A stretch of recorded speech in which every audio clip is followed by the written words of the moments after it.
Kita akan masuk ke bab yang kelima, yaitu tentang irisan kerucut. Dan hari ini kita akan fokus pada elips dulu nanti ya. Sebelum kita lanjutkan, kita berdoa dulu sesuai dengan agama dan keyakinan masing-masing. Berdoa dipersilahkan.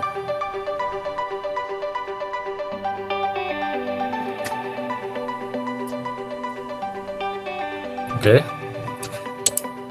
Sebelumnya kemarin sudah saya share penjelasan tentang elips ya di video di channel YouTube saya. Itu ada beberapa penjelasan tentang elips yang pusatnya di 0,0, kemudian di pusatnya di bukan 0,0, termasuk tentang cara menggambar elips kemarin sudah ada semua. Semoga Anda sempat menyimaknya, atau kalau tidak ya setidaknya Anda sudah membaca file materi yang saya berikan itu. Jadi ini kalau kita punya kerucut seperti ini, kalau kita iris itu ya, kita akan mendapatkan beberapa bentuk bangun datar. Kalau ngirisnya agak miring seperti inilah, kita akan mendapatkan elips nanti. Kalau ngirisnya lurus gitu, horizontal gitu, kita akan mendapatkan lingkaran. Lingkaran sudah kita pelajari di bab yang ketiga kemarin, lingkaran dan bola. Nah, sekarang kita yang seperti ini. Kalau ngirisnya bentuknya agak serong seperti ini, kita akan mendapatkan suatu bentuk bangun datar yaitu elips, gitu ya. Nah, kalau ngirisnya seperti ini, vertikal tapi agak miring, kita akan mendapatkan parabola. Ini parabolanya. Itu ya. Jadi ini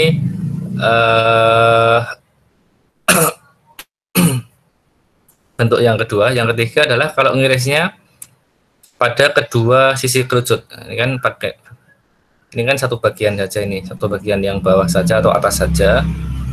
Ini juga satu bagian yang bawah saja. Nah, kalau kita iris pada dua sisi kerucut ini tegak vertikal gini, sejajar dengan sumbu utama, kita akan mendapatkan suatu hiperbola namanya. Hiperbola itu seperti dua parabola yang saling membelakangi, itu ya. Satu menghadap ke atas, satu menghadap ke bawah, atau satu menghadap ke samping kanan dan samping kiri gitu. Itu hiperbola. Nah, sekarang kita akan fokus dulu pada elips. Penjelasannya sudah saya jelaskan ya di video yang saya share itu. Tapi sedikit saya review lagi gitu ya. Barangkali ada yang baru bangun tidur, belum sempat membaca atau menyimak materinya. Jadi ini elips adalah tempat kedudukan titik yang jumlah jaraknya terhadap dua titik tertentu adalah konstan. Jadi dua titik tertentunya itu mana? Ini ya. Titik tertentunya itu ini titiknya tetap di sini. Nah, jumlah jarak itu maksudnya kalau kita punya titik dimanapun, ya, titik di sini, ini jarak ini sampai ke sini, ditambah dengan ini sampai ke sini, gitu ya, itu akan selalu sama dengan titik-titik yang lain, jumlah jaraknya sama. Jadi ini titik T2 ini, kalau kita ambil jarak di sini dengan kita tambahkan dengan jarak dengan ini juga akan sama. Begitu juga dengan ini, jarak ini T dengan V1 dan jarak T3 dengan V2 dijumlahkan, jaraknya akan sama juga dengan sebelumnya tadi. Ini juga yang T4 ini atau T ini segini berapa ditambah dengan segini berapa, ditambahkan, hasilnya selalu sama. Nah, itu nanti semua titik-titik itu kita kumpulkan itu ya, titik-titiknya dikumpulkan, itu dikumpulkan semua di sini yang punya jarak, jumlah jarak yang sama gitu ya. Dan nanti dia akan menjadi elips, atau kalau diambil garis lurus, kalau titik itu nanti saling sambung menyambung kan, kalau semua titik dikumpulkan kan berarti dia saling sambung menyambung. Nanti dia akan membentuk suatu elips seperti ini, kira-kira seperti itu ya. Nah, berikutnya nanti kita akan melihat titik-titik yang penting gitu ya. Titik-titik pentingnya, ini dulu lah, konstruksi bersama. Sebenarnya ini juga sudah dijelaskan ya pada video sebelumnya ya. Ini saya lewati aja lah biar cepat. Nanti Anda kalau mau mempelajari ini tentang asal muasal persamaan elips, ini ada di video penjelasan yang sudah saya share. Ada yang sudah menyimak video pertama tentang elips di 0,0 itu? asal mulanya ini muncul persamaan ini? Halo? Sudah ada yang sempat memperhatikan videonya belum? Saya belum, Pak. Ada yang sudah? Saya sudah, Pak. Halo? Kecil sekali suaranya. Saya sudah, Pak. Sudah ya, oke, baik. Ada Mbak ya penjelasannya ini sampai diperoleh persamaan elips seperti ini, ada Mbak? Seingat saya penjelasannya juga dilewatin, Pak. Nanti jadinya langsung persamaan. Oh gitu ya? Nggak ada berarti? Nggak ada, seingat saya, Pak. Oke. Baik, jadi sekali lagi dalam mengkonstruksi persamaan elips ini kita menggunakan sifat vektor ya. Jadi vektor yang dulu kita pelajari di awal itu memang sangat useful sekali ya. Dia berguna sekali untuk nanti mengkonstruksikan berbagai persamaan.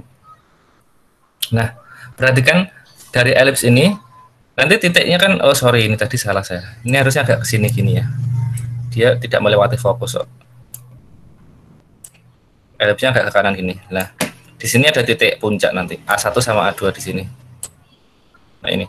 Nah kemudian titik-titik ini kita ambil di sini sebelah kanan ini. Ini kita pindah ke sini, kita tarik garis lurus ini. Ini A1 di sini, F2 di sini. Kemudian di sini ada A1, ini ada A2. A1 A2 itu yang di sini ya, dia juga dilewati oleh elips nanti. Kalau digambar dia terlewati oleh itu, oleh sisi apa namanya itu, grafik elipsnya itu. Nah nanti T-nya di bawah sini. Nah, kemudian kita anggap jarak antara F1 dan F2 itu adalah 2C, gitu ya. Nanti gini, ini kurang segini tuh, kita anggap di sini ada titik pusat, gitu, misalkan. Nah, 2C itu segini, ini 2C, berarti artinya di sini itu C, di sini itu C, gitu ya. Kemudian di sini itu kita anggap ini jaraknya adalah A, gitu ya.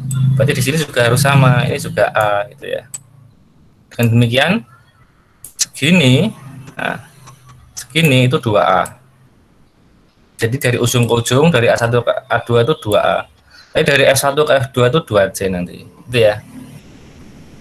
Dan nanti di sini kita ambil titik tertentu di elips itu adalah titik F1 dan F2, itu titik tetapnya. Nah, kemudian jarak konstan adalah jarak antara dua titik, yaitu A1 dan A2. Itu kita kemudian tadi itu kita kasih nilai 2A tadi ya, ini ya. Nah, karena ini adalah, perhatikan, jarak dari ujung ke ujung, gitu ya, A1 ke A2, berarti yang dimaksud jarak, jumlah jaraknya tetap tadi ini tadi, jumlah jarak itu tadi, dimanapun nanti titik itu akan sama dengan 2A. Jadi misalkan tadi titik T2 di sini, maka jumlah jarak dari T2 ke F2 dengan T2 ke F1 ini juga 2A. Ya. Dan nggak pati ruwet. Nah, ini.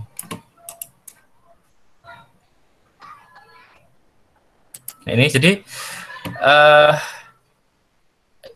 A1 di sini ya, A1 di sini, A2 di sebelah sini.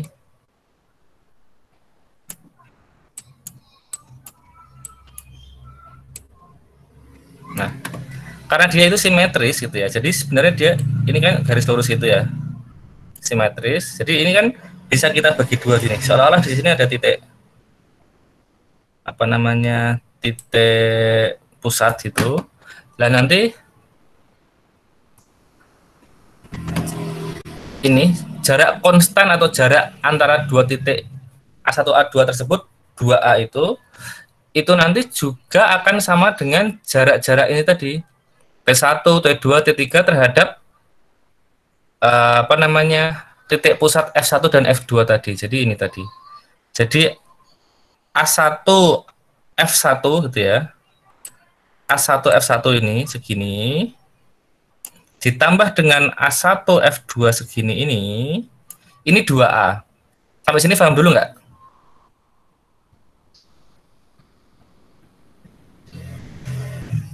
Halo? Paham, Mbak. Kenapa? Karena ini ya, jarak A1 F1 dengan jarak A2 F2 ini kan ini sama ya, karena dia simetris ya, paham ya? Jadi potongannya kecil di sini itu, nah, ini bisa kita geser ke sini kan, sama aja tuh, paham ya Anda ya? Jadi ini A1 F1 dengan A1 F2 jumlahnya jarak itu 2A. Lah karena tadi titik-titiknya itu jumlah jaraknya selalu konstan. Titik pada elips itu berarti kita mau ngambil titik T1 pada elips itu T2 ini gambarnya agak jelek ya, mohon maaf ya. Ini harusnya agak sejajar gitu ini harusnya. Tapi ini terlalu kedorong ke atas. Terus ini titik T, kemudian titik T3 ini jumlah jaraknya ke segini. Saya ambil yang ini aja ya. Ini ditambah ini itu juga harus 2A. Karena sesuai definisinya elips tadi memang dia adalah kedudukan titik-titik yang jumlah jaraknya terhadap dua titik tetap tadi, yaitu F1, F2, dia harus selalu sama. Jadi nanti jumlah ini juga 2A, T1, F1, T1, F2 tambah T1, F1 juga harus 2A, T3, F1 tambah T3, F2 juga harus 2A, TF1 dengan TF2 juga harus 2A. Sampai di sini dulu paham nggak? Paham, Pak. Ya? Ada pertanyaan, Mas? Yang dengar cuma paknya saja tadi. Paham, Pak. Oh, paham. Oke. Mencetnya mikrofon telat. Oke. Baik, terima kasih. Kalau paham, kita lanjutkan di sini lah. Maka diperoleh ini tadi. T1 F1 tambah T2 F2, T1 F2 sama dengan T2 F1 tambah T2 F2 sama dengan T3 F1 tambah T3 F2 dan seterusnya itu sama dengan 2A semua. Gitu ya. Dia sama dengan jarak A1 ke A2 tadi. Jadi sama dengan jarak ini. Dari ujung sini ke ujung sini ini 2A itu sama. Nah, kemudian ambil sistem koordinat kartesius pada bidang. Kemudian F1 F2 itu titik F1 F2 kemudian A1 A2 itu kita berimpitkan dengan garis koordinat. Jadi seolah-olah ini dibuat garis koordinat gini. Ini set gitu, kemudian ini sorry. Buat kalau pakai mouse agak ini ya. Nah, ini. Semoga ini sudah cukup baik. Nah, ini. Jadi kita anggap ini adalah sumbu X, ini adalah sumbu Y. Jadi kita anggap tadi titik F1, F2, A1, A2 itu terletak pas pada tengah-tengah sistem koordinat itu maksudnya. Simetris terhadap tengah-tengah sistem koordinat. Saya hapus. Nah, ini. Semoga kelihatan.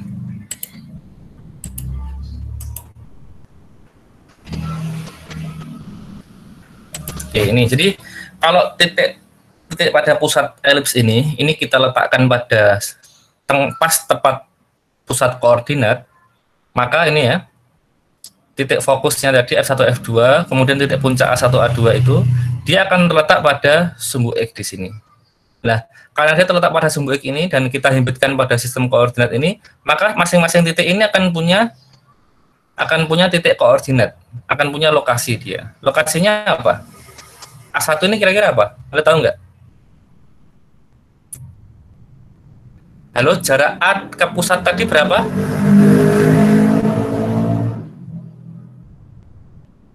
Tolong yang mendengar suara saya bisa bantu menjawab. Jarak A1 ke A2 berapa? Halo. 2A, Pak. 2A, Pak. Separohnya ini ke sini berapa? A. Nah, berarti ini kalau dibuat koordinatnya berapa? Berapa koma berapa? A,0. Ya. Jadi yang ini A,0 gitu. Yang A2 berarti berapa? Ini Min A, Min A, 0. Oke, min A, 0 gitu ya. Yang F1 F2 ini jaraknya 2C, berarti setiap satu fokus ini yang F1 berapa? C, Pak. C, A, Pak. C, C, 0. 0. Yang ini F2-nya Min C, 0. ini min C, 0 gitu ya nanti ya. Min C, 0. Ya, mohon maaf ini jelek, yang penting Anda paham. Jadi itu kita akan mendapatkan 4 ini titik koordinat tadi. Itu yang di sini adalah ini tadi. Maka masing-masing titik F1 F2 ini, fokus 1 fokus 2 ini dia akan punya koordinat C, 0 dan min C, 0 dan titik puncaknya tadi A1 A2 masing-masing akan punya koordinat A, 0 dan min A, 0. Sampai di sini dulu paham? Paham ya? Paham, Pak. Nah, ini. Lah titik tengah F1 F2 sama dengan titik pada tengah-tengah A1 A2, ya titik asal tadi, titik pusat 0,0 ini. Jadi tengah-tengah ini adalah tengah-tengah antara dua fokus sekaligus titik tengah-tengah antara A1 A2. Itu keterangan yang sampai di sini. Kemudian titik tengah tersebut selanjutnya disebut dengan ini titik pusat elips gitu ya. Jadi di sini titik ini nanti untuk berikutnya ini disebut dengan titik pusat elips gitu ya. Kemudian kalau kita ambil sembarang titik T dengan koordinat XY pada elips itu, jadi titiknya ini berarti yang ini, yang bawah itu, ini sembarang titik tapi tetap pada elipsnya ya, tetap pada nanti pada ini, pada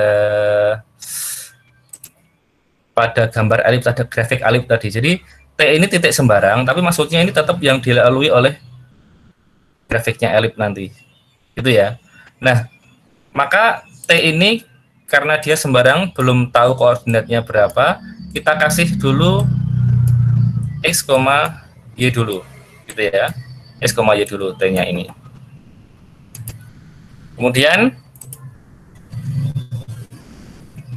menurut definisi elips, maka jarak T ke F1 ditambah dengan jarak T ke F2 sama dengan 2A. Sampai sini paham nggak? Kayak tadi, definisi elips tadi. Jumlah apa namanya? Paham ya? Paham, Pak. Paham, Pak. Paham ya? Karena tadi, jadi jaraknya tadi harus jumlahnya konstan, harus selalu 2A semua. Maka kita mengambil titik dimanapun, kalau kita ambil jarak T dengan F2 di sini, dengan T dengan F1 di sini, kita tambahkan juga harus tetap 2A ini. Nah, gitu ya. Nah, kemudian dengan menggunakan konsep vektor, konsep jarak Euklidian ini ya, jarak Euclid, bisa kita pakai konsep vektor, panjang vektor juga bisa. Jadi kalau kita anggap TF1 itu vektor, TF2 itu vektor itu ya. Padahal di sini kan kita sudah punya koordinat ini.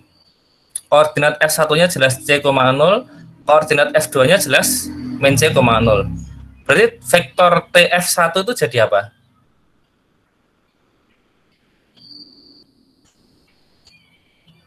Halo? Vektor TF1? C min X. Oh, C min X, 0 min Y. 0 min Y. Oke, gitu ya. Atau boleh saya balik seperti ini, X min C dan Y min 0, boleh ya? Nggak apa kan, bolak-balik arahnya sama aja atau panjangnya? Ya. Nah, terus kalau yang TF2 berarti karena ini tadi min C, 0 ya, yang F2 ya. Berarti kira-kira vektor TF2 atau F2T ya Pak? F2T. X plus C. X plus Y. C. Plus 0. Min 0. Y kan tadi kan harusnya gini, X minus min C jadinya X plus C gitu ya. Terus Ya, Pak. Y min 0, gitu betul? Betul. Nah, jadi yang ini kan, ini yang TF2. X min C jadi X plus C. Terus ini Y min 0, ini yang belakang. Maka ini menjadi panjang tadi, panjang vektor TF1 dan panjang vektor TF2. Ini harus 2A. Sampai di sini berarti paham belum? Halo? Yang dengan suara saya, tolong jawab. Paham ya? Oke. Nah, kalau sudah paham, nanti dengan melakukan apa namanya beberapa langkah mengkuadratkan dan sebagainya, nanti tolong ini Anda buat tugas Anda sendiri nanti di bawah. Kalau mau Anda pengen tahu dari mana, ini Anda masing-masing kuadratkan nanti kira-kira seperti itu. Atau dengan langkah-langkah yang menurut Anda nanti bagaimana supaya bentuk atas itu bisa menjadi yang bawah gitu ya. Ini menyingkat waktu. Kita cuma sampai jam 10 ya ini. Sudah jam berapa ini? Ini sudah setengah 10 lebih. Nah, akan diperoleh yang bawah ini. Itu ya. Nah, kemudian dari yang bawah ini perhatikan di sini. Kita fokus pada segitiga T F1 F2. Segitiga ini. T F1 F2 ini. Kita fokus pada ini. Maka kita akan mendapatkan hubungan ini. TF1, jadi ini jarak atau panjang ya. Panjang garis TF1 ditambah panjang garis TF2 itu pasti selalu lebih besar dari F1 F2. Jelas ya? 2A itu kan selalu pasti lebih besar dari 2C toh. Ya enggak? Ini Iya, Pak. tambah ini kan 2A. Sedangkan F1 F2 kan hanya 2C. 2A pasti selalu lebih panjang dari 2C kan? Betul? Betul, Pak. Betul, Pak. Oke, nah ini. Jadi ini. Ini ya. Sehingga 2A pasti selalu lebih besar dari 2C. Itu artinya adalah A pasti lebih besar dari C gitu ya. Tinggal duanya sama masing-masing dibagi 2. Kalau 2A lebih besar dari 2C, maka A lebih besar dari C. Jelas. Nah, karena A pasti lebih besar dari C, kalau masing-masing dikuadratkan, kita juga akan memperoleh ini, A kuadrat lebih besar dari C kuadrat. Sehingga nanti, kalau ini masing-masing ruas kita kurangi C kuadrat, kita akan punya ini. A kuadrat min C kuadrat lebih besar dari 0. Artinya, ini punya nilai. Ini adalah suatu nilai konstan tertentu. Jadi, A kuadrat min C kuadrat adalah suatu nilai konstan tertentu. Suatu nilai bilangan tertentu. Kenapa? Karena dia hasilnya lebih dari 0, itu maksudnya. Lah, kita anggap nilainya itu adalah B kuadrat gitu ya. Jadi kita anggap nilai A kuadrat min C kuadrat itu adalah B kuadrat. Ini untuk memudahkan saja. Itu ya. Nah, kalau A kuadrat min C kuadrat sama dengan B kuadrat, maka persamaan yang ini bagian A kuadrat min C kuadrat dan A kuadrat min C kuadrat yang belakang ini, bagian ini sama ini bisa kita ganti dengan B kuadrat. Sehingga kita akan punya ini. B kuadrat X kuadrat tambah A kuadrat Y kuadrat sama dengan A kuadrat B kuadrat. Gitu ya. Kemudian masing-masing ruas, baik ruas kiri maupun ruas kanan, semuanya kita bagi dengan A kuadrat B kuadrat. Nah ini. Suku ini kalau dibagi dengan A kuadrat B kuadrat, maka B kuadratnya habis. Tinggal pembagi A kuadratnya. Terus suku yang kedua ini, pada ruas kiri ini, kalau kita bagi A kuadrat B kuadrat, maka A kuadratnya yang habis, tinggal penyebut B kuadratnya. Terus ruas kanan ini, A kuadrat B kuadrat, kita bagi dengan A kuadrat B kuadrat, karena sama, maka hasilnya 1. Sehingga diperoleh persamaan elipsnya seperti ini. S kuadrat per A kuadrat ditambah Y kuadrat per B kuadrat sama dengan 1. Sampai di sini paham enggak? Paham, Pak. Paham ya? Ada yang ingin ditanyakan, silahkan.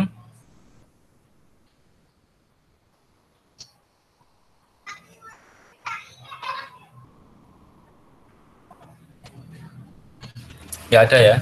Lah, perhatikan di sini masalah B kuadrat tadi. Kalau apa namanya? Saya tanya kepada Anda gini. Jarak A, sebentar, saya ingin menjelaskan B kuadrat itu ini. B kuadrat adalah A kuadrat min C kuadrat. Begini sekarang. jarak A ini ke sini, A1 ke titik pusat ini berapa? Halo? A. Pak. A ya. Nah, oke, ini A. Nah, sekarang Anda fokus pada ini. Ruas garis dari titik pusat ini, 0 ini, ke A1 ini. Sorry. Anda fokus pada ruas garis dari ini 0 ke A1 ini. Kalau itu saya geser pelan-pelan, mohon maaf ini karena apa namanya pakai presentasinya seperti ini agak susah menjelaskan. Kalau garis ini saya berdirikan pelan-pelan, maksudnya ini. Bagian yang ini saya tarik ke atas gitu. Saya geser ke atas. Bagian yang ujung sini akan bergeser ke kiri, betul nggak?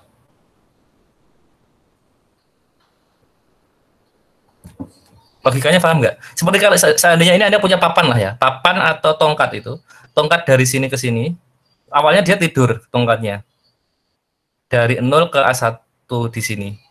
Kalau bagian ujung tongkat sini saya kemudian tarik ke atas gitu, bagian tongkat yang sini ikut geser ke sebelah sini nggak? Ke kiri nggak? Ikut, Pak. Iya, Pak. Paham ya? Lah, nanti ketika bagian yang kiri ini nanti tepat pada tepi elips di sini, nanti bagian yang belakang ini itu akan tepat pada titik C di fokus ini. Nah, sehingga di sini tuh nilainya nanti di sini dia panjang dari ini istilahnya nanti adalah ujung sumbu pendek ya. Jadi kalau puncak itu hanya yang ini. Puncak elips itu untuk di belakang nanti yang disebut puncak itu hanya bagian yang ujung paling panjang. Tapi yang bagian cembungnya ini, bagian ini bukan puncak, ini nanti disebut dengan ujung sumbu minor. Nah, dari ujung sumbu minor ini sampai ke titik pusat ini nanti ternyata dia panjangnya adalah A. Nah, oleh karena itu maka titik koordinat ujung sumbu minor ini akan kita berikan ini 0, B. Kenapa? Karena B-nya itu sepanjang ini kan. Nah, ini. Jadi dari sini ke sini ini B. Nah, ini B. Ini C. Maka tadi pakai apa namanya? Pakai ini sifat Pitagoras ini ya. Segini itu C. Dari 0 ini sampai F1 ini C, terus miring ini dia adalah A tadi, maka A kuadrat min C kuadrat sama dengan B kuadrat. Atau sebaliknya nanti ya, B kuadrat tambah C kuadrat itu sama dengan A kuadrat.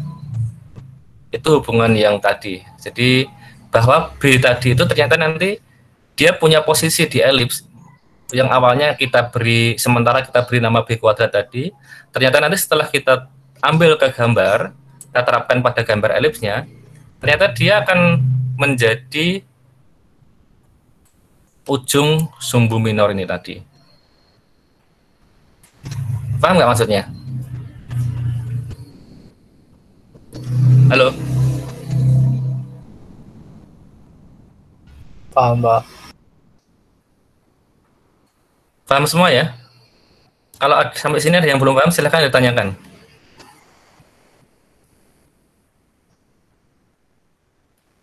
Cukup dulu, paham ini? Paham, Pak. Paham, Pak. Oke lah, yang penting berarti ini. Jadi nanti kalau kita punya persamaan elips seperti ini, S kuadrat per A kuadrat tambah Y kuadrat per B kuadrat sama dengan 1. Lah bagian bawah ini A kuadrat dan B kuadrat ini punya makna gitu ya. Bukan angka sembarang. Lah yang A kuadrat itu berarti pasti nanti nilainya lebih besar. Yang nilainya lebih besar itu nanti kalau di akar itu akan menjadi jarak antara titik pusat dengan puncak di sini. Akan jadi A-nya. Terus bagian yang lebih kecil, entah dia berada di Y, entah di X, pokoknya nilai bilangan yang lebih kecil pada penyebutnya ini, kalau di akar, Pak, kok di akar, Pak? Karena yang diberikan di sini kan nanti dalam bentuk sudah kuadrat. Maka dia di akar dulu ya. Nanti hasil akarnya itu akan menjadi jarak antara titik pusat dengan ujung sumbu minornya ini. Gitu ya. Jadi nanti punya makna di belakang. Nah, kemudian ini nama-namanya itu ya. F1, F2 tadi disebut dengan titik api atau titik fokus itu. Kemudian A1, A2 tadi, ujung yang lebih panjang tadi, A1, A2 ini disebut dengan titik puncak. Gitu ya. Jadi puncaknya itu hanya yang panjang. Nah, yang B1, B2 ujung yang lebih pendek ini tidak disebut sebagai puncak, tapi ini disebut sebagai titik ujung sumbu pendek atau titik ujung sumbu minor. A1, A2 berarti garis dari sini A1 sampai A2 di sini nanti A1 sampai A2 di sini disebut sebagai sumbu panjang atau sumbu mayor ini. Kemudian B1 sampai B2 berarti yang ini B1 sampai B2 yang ini sampai sini disebut dengan sumbu pendek atau sumbu minor. Terus titik 0,0-nya ini disebut dengan titik pusat elip di sini. Titik O di sini ya, atau titik 0 di sini. Ini. Nah, pada kenyataannya nanti ini elips ini tidak harus selalu bentuknya istilahnya apa ini ya? Horizontal. Artinya yang panjang itu horizontal. Kadang-kadang nanti sorry. Kadang-kadang nanti yang panjang itu yang vertikal gitu ya. Jadi seolah-olah kalau ini kita putar 90 derajat gitu ya, maka nanti ujung sumbu panjangnya itu pada sumbu Y. Kemudian ujung sumbu pendeknya itu terletak pada sumbu X. Bisa bayangkan? Bisa, Pak. Saya nggak perlu saya gambar, nggak apa, Anda bisa bayangkan ya. Jadi ini kalau katakanlah ini elip yang horizontal gitu aja. Nanti elip yang vertikal itu berarti ujung sumbu panjangnya ada di sumbu Y, terus ujung sumbu pendeknya ada di sumbu X. Lah kalau seperti itu nanti tinggal dibalik ini persamaannya. Ini. Maka yang panjang bagian A kuadratnya nanti ada sebagai pembaginya Y, terus bagian yang pendek penyebut yang lebih kecil maksudnya nanti berada pada pembaginya X kuadrat. Kalau ini tadi kan ini penyebut yang lebih besar nilainya itu kan sebagai pembagi X akan lebih besar dari B. Lah sedangkan nilai yang lebih kecil tadi ada pada Y. Itu di sini bermakna apa namanya elip itu, maka yang pendek ada pada sumbu Y, yang panjang ada pada sumbu X gitu. Dan nanti kalau yang ini berarti karena A kuadrat itu berarti nilainya kan lebih besar berada pada Y, maka puncaknya ada pada sumbu Y. Sedangkan ini nilai penyebut yang lebih kecil yaitu B kuadrat ini menjadi penyebutnya atau pembaginya X, maka sumbu pendeknya berimpit dengan sumbu X. Paham nggak maksudnya ini? Halo? Sampai sini paham? Paham, Pak. Paham ya? Nah, berarti nanti titik-titiknya juga mengikuti. Hati-hati di sini. Kalau sekarang puncaknya itu pada sumbu Y, maka koordinat A1, A2-nya juga dibalik. Maka menjadi 0,A dan 0, A. Jadi, nah ini bisa agak lurus. Jadi, anggaplah ini elips, anggap saja ya. Maka nanti kan A1, A2-nya menjadi di sini, sama di bawah sini. Jadi ini titik A1-nya di sini, titik A2-nya jadi di sini, yang lebih panjang. Ingat tadi, jarak antara A1, A2 dengan titik pusat itu kan jaraknya 0, masing-masing A. Berarti koordinat A1-nya menjadi 0,A, koordinat A2-nya ini menjadi 0,-A. Nah, sedangkan di sini kita baru punya B1, B2-nya yang lebih pendek di sumbu X ini. B1, B2-nya di sini. Itu ya. Ini B2. Berarti nanti titik ujung sumbu pendeknya koordinatnya kebalikan yang atas. Kalau yang atas tadi B-nya pada koordinat Y, sekarang B-nya pada koordinat X. Berarti B1-nya B,0, B2-nya ini min B,0. Nah, sedangkan titik AP atau titik fokus, ingat, titik fokus selalu segaris dengan puncak. Ingat itu ya. Jadi fokusnya berarti ngikuti di sini. Di sini sama di sini fokusnya. Jangan sampai salah. Nggak mungkin fokus ada pada sumbu pendek, nggak mungkin. Fokus harus selalu ada pada sumbu panjang. Gitu ya. Maka ini F1-nya di sini, F2-nya nanti di sini. Gitu ya. Ini F2-nya di bawah. Berarti nanti koordinatnya F1, F2 ini jarak antara fokus ke titik pusat itu adalah C, maka F1-nya menjadi 0, C dan F2-nya menjadi 0, min C. Sampai di sini paham nggak? Paham, Pak. Yang lain? Paham ya? Paham, Pak. Oke, baik. Nah, ini saya kira masih relatif agak mudah. Lah baru di sini tadi yang ditanyakan Mbak Jessica tadi ya, di WA tadi. Apa yang dimaksud garis arah dan eccentricity gitu ya. Lah garis arah dan eccentricity, ingat ini. Garis arah adalah garis yang tegak lurus sumbu panjang. Di sini belum digambar ya. Belum ada gambarnya. Jadi garis arah itu di sini. Tegak lurus dengan sumbu panjang. Jadi kalau bentuknya elipsnya ini horizontal ini ya, maka garis arahnya di sini. Di sini sama di sini. Ini garis arahnya. Nah, tadi. Ini ya. Garis arah atau garis direktris namanya. Itu ya. Dia adalah garis yang tegak lurus dengan sumbu panjang dan berjarak A² per C dari titik pusat elips. Nah, ini. Berarti kalau kita ambil jaraknya ini dari titik pusat ini ke garis arah atau direktris ini, ataupun yang sebelah kiri dari titik pusat ini ke sini, jadi jarak ini ya, jarak ini ke sini, ataupun jarak ini ke sini, dari sampai ke titik pusat ini adalah A² per C. Ini A² per C.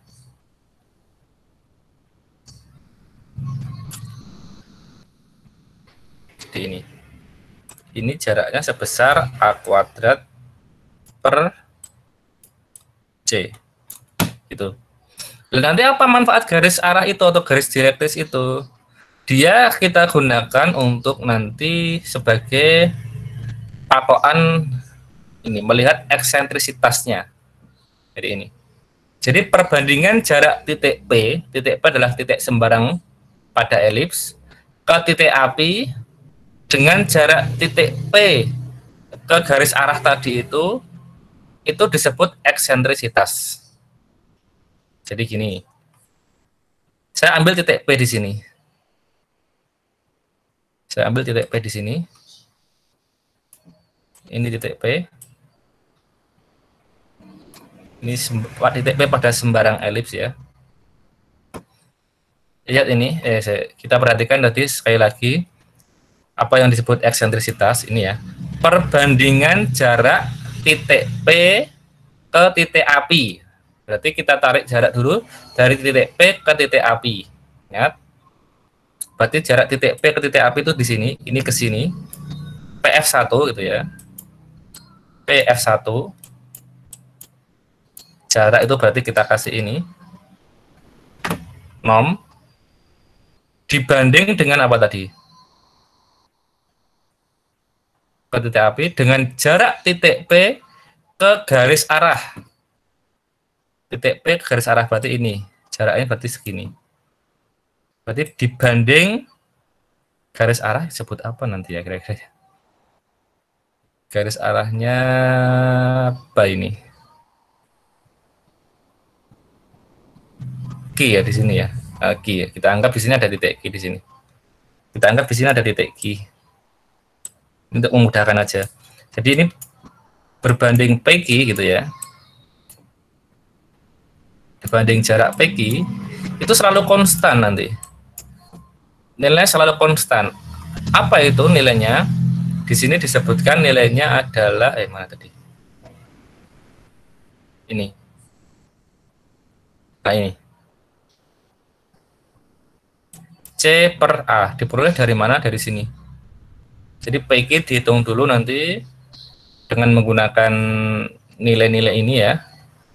Ingat ini PQ gitu ya. P itu punya kedudukan titik X, Y, berarti nanti P ke Q jaraknya berapa bisa kita hitung. Q ini kan dia terletak pada garis arah ini. Karena dia terletak pada garis arah ini, berarti tentunya koordinat X-nya adalah ini kan, A kuadrat per C. Yang sini kan berarti, jadi ini, garis arah ini punya persamaan. Karena dia garis kan, berarti persamaan garisnya adalah, ini X sama dengan gitu ya. X sama dengan A kuadrat per C gitu. A kuadrat per C. Yang sini berarti, garis arah yang sebelah kiri, dia juga punya persamaan, yaitu X sama dengan minus gitu ya. Minus A kuadrat per C gitu. Ini A ya. Berarti nanti dengan menggunakan apa namanya informasi yang diketahui ini, berarti titik Q ini pasti dia koordinatnya adalah koordinat X-nya adalah A kuadrat per C, koma Y. Kenapa Y? Karena dia sejajar tingginya sama dengan P ini. Karena P ini kalau kita anggap tadi punya koordinat X, Y tadi ya. Kalau ini punya koordinat X, Y, berarti Q ini juga Y juga tingginya. Karena dia harus sejajar kan ya. Karena jarak kan harus tegak lurus ini. Nah, kemudian jarak P ke ini, berarti jarak PQ-nya adalah A kuadrat per C dikurangi X gitu ya. Kok bisa? Karena ini.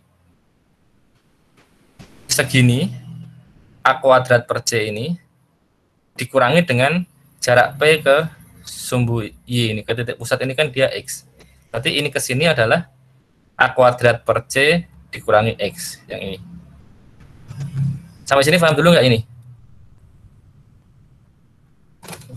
Halo? Sampai apa ini? Paham, Kak. Sampai jam 10, paham ya? Kemudian jarak PF1, jarak P ke F1, nah ini sebaliknya. Titik P ke F1 ini, berarti kan ini ketinggiannya kan Y ini. Sorry. Jarak P ke F1. F1-nya koordinatnya ini.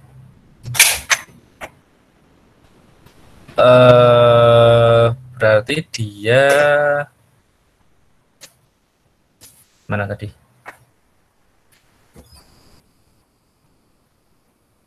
PF1 A kuadrat min CX per A.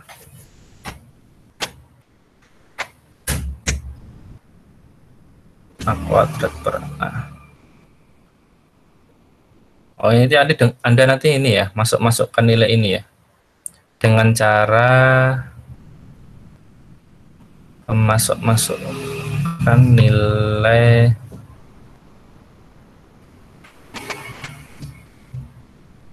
jarak PF1.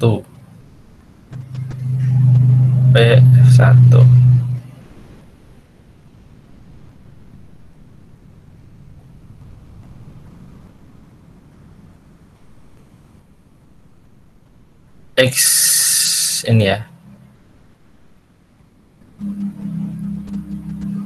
X min C dikuadratkan terus koma Y dikuadratkan, tapi nanti hasilnya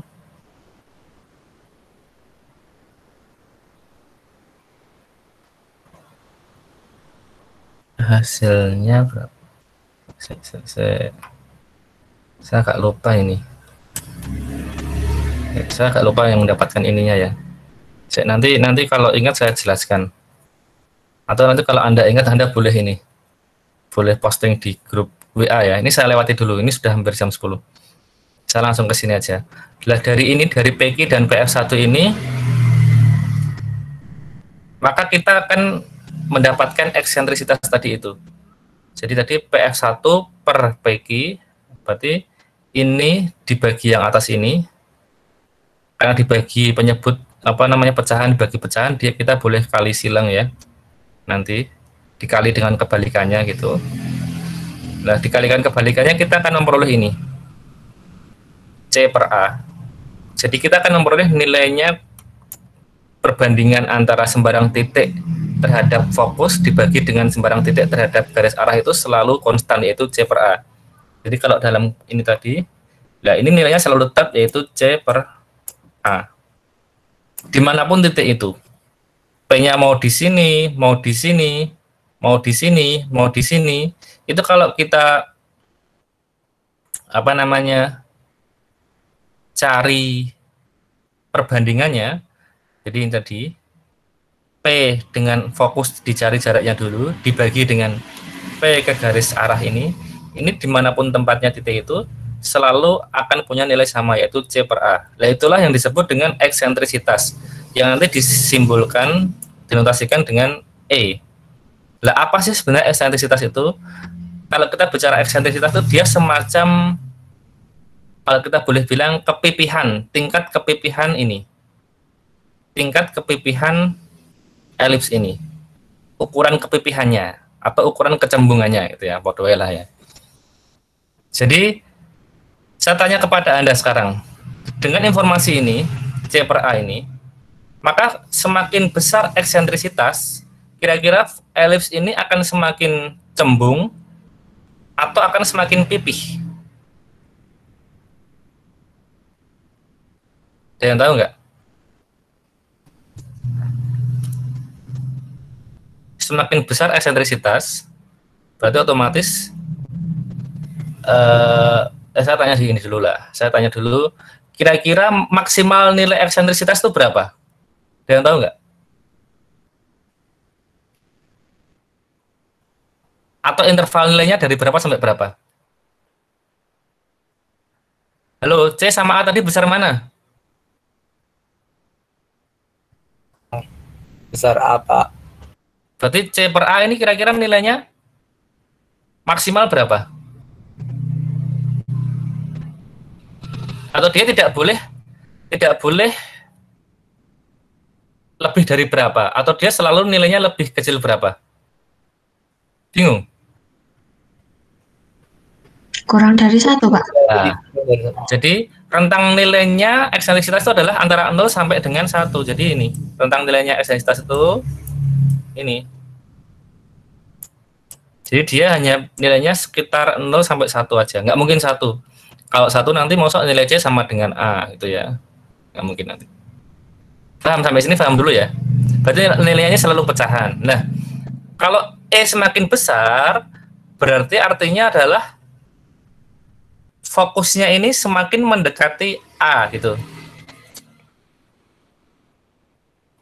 Fokusnya ini semakin mendekati A. Kalau fokusnya ini semakin mendekati A, kira-kira ini elips ini akan menjadi lebih pipih atau lebih cembung?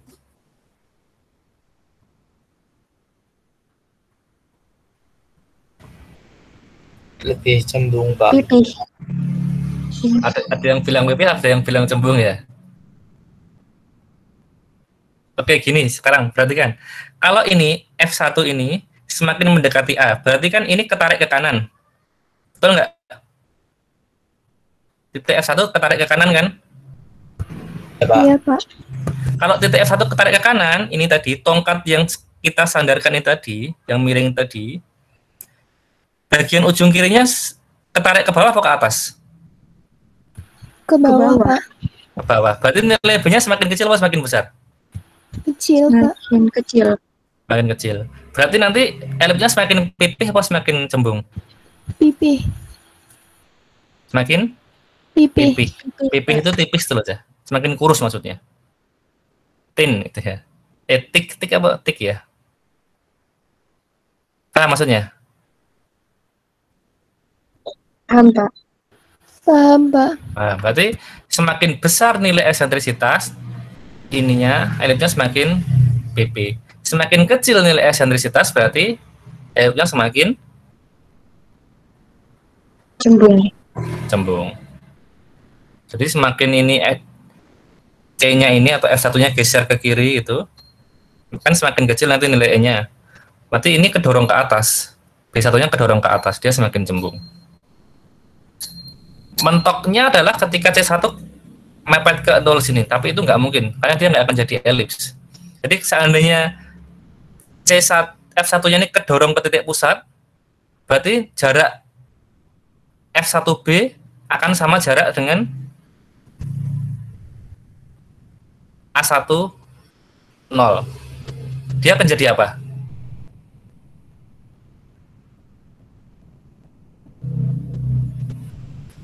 Ada yang tahu nggak? Halo? Kalau ini toh, Cah, ini kan tadi A ini. Sumbu panjang minor.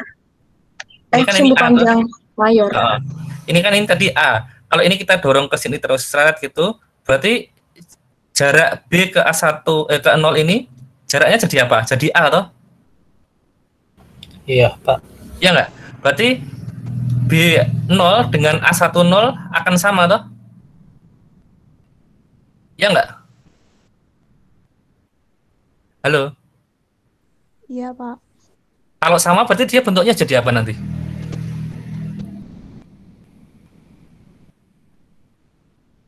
Bingung?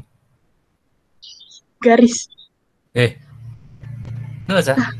Kalau puncak yang sumbu minor dengan jadi Lingkaran dong, ya nggak? Jadi kalau sebelah kanan ini dengan sini A, terus ini dengan sini juga A, kan nanti dia jadi lingkaran. Berarti otomatis A-nya menjadi jari-jari. Karena baik ke kanan maupun ke atas, maupun ke kiri maupun ke bawah A semua. Paham nggak maksudnya? Paham, Pak. Paham ya? Nah itu terjadi ketika nanti C-nya, berarti ketika C-nya 0. Nah, makanya nggak boleh 0 ini. Nilai E ini nggak boleh 0. Karena kalau nilainya E0, tadi C-nya 0. Dan dia akan menjadi lingkaran. Gitu ya, maksudnya ya. Nah, itu yang ditanyakan Mbak Jessica tadi. Penjelasan tentang garis arah. Garis arah itu yang ini. Dia punya persamaan, berarti persamaannya X sama dengan A kuadrat per C. Yang sebelah kiri persamaannya adalah X sama dengan min A kuadrat per C. Nah, kalau nanti bentuknya vertikal seperti ini, berarti garis arahnya di atas sama di bawah, karena dia harus tegak lurus dengan sumbu panjang. Berarti ini persamaannya menjadi Y sama dengan A kuadrat per C, gitu ya. Yang atas, Y sama dengan A kuadrat per C. Yang bawah, persamaannya adalah Y sama dengan min A kuadrat per C, itu ya. Min A kuadrat per C, minusnya pokoknya. Nah, nanti kalau eksentrisitas nggak berubah. Eksentrisitas tetap C per A. Tetap C per A. Baik bentuknya horizontal maupun bentuknya vertikal seperti ini. Yang namanya eksentrisitas tetap C per A. Itu penjelasan tentang garis arah dan eksentrisitas. Kita sampai di sini dulu, waktunya sudah habis. Nah, elips dengan titik pusat yang tidak di 0,0 ini, jadi ini digeser. Jadi yang awalnya di titik pusat sini elipsnya, ini digeser ke kanan atau ke kiri, ke serong kiri bawah, ke serong kiri kanan. Intinya titik pusat elipsnya tidak lagi berimpit dengan titik pusat koordinat. Ini gampang sih. Penjelasannya nanti ada di video saya yang sudah saya share juga.